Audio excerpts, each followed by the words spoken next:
जैसा कि आप वीडियो में देख सकते हैं, बीच बाजार में एक शख्स भागता हुआ नजर आता है। कुछ सेकंड बीतते हैं, पीछे से दो पुलिस वाले उसका पीछा कर रहे हैं भागते हुए। कौन है दोनों पुलिस वाले? तो पुलिस वाले हैं एसआई मोहन सिंह, उनके ठीक पीछे हैं हवलदार रवि ठाकुर। अब ये बीच बाजार में पुलिस वाले क्यों एक शख्स का पीछा कर रहे हैं और उनका ये वीडियो कैसे सामने आया, इसकी पीछे बड़ी ही दिलचस्प कहानी है। चलिए बताता हूँ। दरअसल ग्वालियर में जो शख्स आपने देखा होगा सबसे पहले भाग रहा था, नाम है उसका जयपाल उर्फ मुकेश परिहार नाम है उस शख्स का। उम्र है उसकी 25 साल।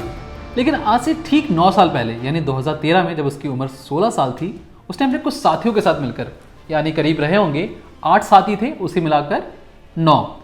इन 9 लोगों ने प्लानिंग की कि क्यों ना एक बड़े बिजनेसमैन के बेटे को किडनैप किया जाए।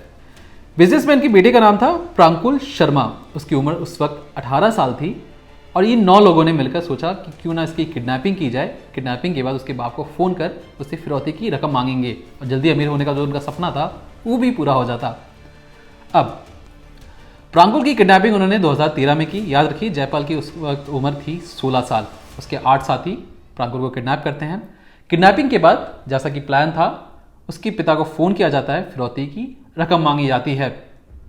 कुछ देर बाद प्रांकुल की हत्या कर उसे नहर में फेंक दिया जाता है। इलाके की पुलिस को जैसी इसकी जानकारी मिलती है, पुलिस तहकीकात करती है और 9 में से 8 लोगों को फौरन ही गिरफ्तार कर लिया जाता है। अब जो आखिरी शख्स था यानी कि जयपाल, मौके से फरार हो जाता है। फरार होकर उस शहर भी छोड़ देता है और निकल भाग जाता है दिल्ली की ओर। दिल्ली में फर्जी आई कार्ड या कहीं आधार कार्ड बनवाकर नाम बदल कर रह रहा था। अब इसके बाद क्या होता है, इसमें खुद उसके माता पिता यानी जयपाल के माता पिता एक फर्जी लाश की शिनाख्त कहते हैं हमारा बेटा ही है।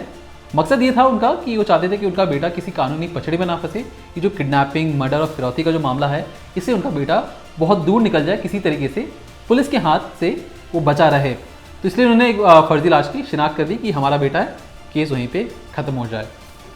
अब ग्वालियर पुलिस 9 साल बाद दोबारा फाइल खोलती है। जब फाइल खोलती है तो एक मुखबिर आकर कहता है कि आज से 9 साल पहले जो किडनैपिंग, फिरौती और जो हत्या का जो मामला सामने आया था, उसमें एक आरोपी अभी भी दिल्ली में रह रहा है।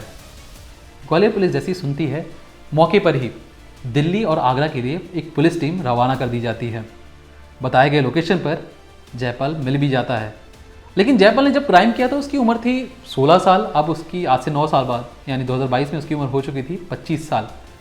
अब अपने केस को मजबूत करना है कोर्ट में, तो पुलिस ने सोचा क्यों ना इसे ग्वालियर पहले लेके आया जाए, फिर इसके स्कूल जाया जाएगा जहाँ पे उसकी मार्कशीट के डेट ऑफ बर्थ के आधार पर उसकी उम्र की जो भी उसकी एज है उस तय की जाएगी। 24 घंटे बाद ग्वालियर में पुलिस पहुँच जाती है दिल्ली से जयपाल को लेकर। फिर एसआई मोहन सिंह और हवलदार रवि ठाकुर लेके जाते हैं उसे स्कूल पर जहाँ बचपन में वो पढ़ा करता था। बचपन में एसआई मोहन सिंह वहाँ के जितने भी प्रशासन है वहाँ से स्कूल प्रशासन से कहते हैं कि जयपाल की फ़ाइल निकालिए और यहाँ की मार्कशीट निकालिए, हमें उसकी डेट ऑफ बर्थ से शिनाख्त करनी है कि इसकी एज सही है या नहीं है। अब जैसे स्कूल प्रशासन फाइल निकाल रहा होता है, उस वक्त जयपाल रवि ठाकुर के साथ यानी कि हवलदार रवि ठाकुर के साथ खड़े थे। जयपाल हाथ छिड़कता है और हवलदार रवि ठाकुर को धक्का देता है और वहाँ से फरार हो जाता है। अब फरार होने के बाद जो सीसीटीवी फुटेज आप देख रहे होंगे, इसी सीसीटीवी फुटेज में दिखाई देता है कि जयपाल भाग रहा है, पीछे पीछे एसआई मोहन सिंह है, उनके ठीक पीछे हवलदार रवि ठाकुर हैं। अब जैसे ही वीडियो सामने आया, खुद एसएसपी भी चौंक गए। उन्होंने पूछा कि क्या चीज़ है, क्या हो रहा है हमारे ज़िले में। उन्होंने एसआई मोहन सिंह और उनके साथ ही 2 हवलदार जिनकी ऊपर जिम्मेदारी थी कि जयपाल को दिल्ली से लाना है, ग्वालियर लाना है, और उन्हीं की जो केस स्टडी था इन तीनों के जिम्मे था।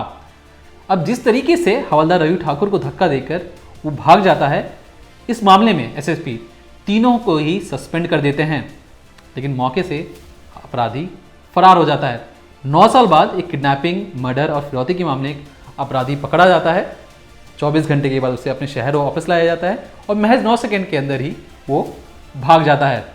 फिलहाल पुलिस उसकी पीछे पड़ी हुई है, तलाश कर रही है कि भाई है कहाँ वो, लेकिन अभी वो कानून के हाथों से कोसों दूर है।